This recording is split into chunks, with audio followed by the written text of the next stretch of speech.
29ရက်17လ2025တရက်တာနဲ့ပတ်သက်တဲ့တနေ့တာကဏ္ဍမလေးကိုဟောပြသွားမှာဖြစ်ပါတယ်။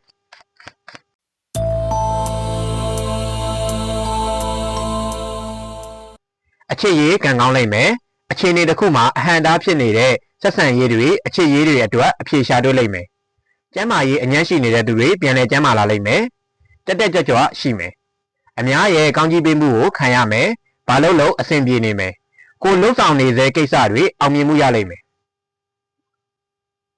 ဒီနေ့အတွက်ဆောင်းရှောင်းမဲ့ရာကတော့စိတ်ကူးရင်ဆန္ဒမျိုးတွေမလုပ်ပါနဲ့လက်တွေ့နဲ့ကွာဟမနေပါသေးနဲ့လက်တွေ့အကောင့်ထဲဖို့ဆောင်ရွက်ပါတဘာဝကိုခံစားပါတဘာဝအတိုင်းမွေးမြူပါလက်ကီးနာမနဲ့ Universe Message ကိုဗီဒီယိုရဲ့အဆုံးသတ်မှာထည့်ပေးထားပါတယ်တနေ့တာလုံးစီမီချုံမွေးကြပါစေဗီဒီယိုကိုဆုံးတဲ့ထိကြည့်ပေးတဲ့အတွက်ကြောင့်မို့လို့အားလုံးကိုကျေးဇူးတင်ပါတယ်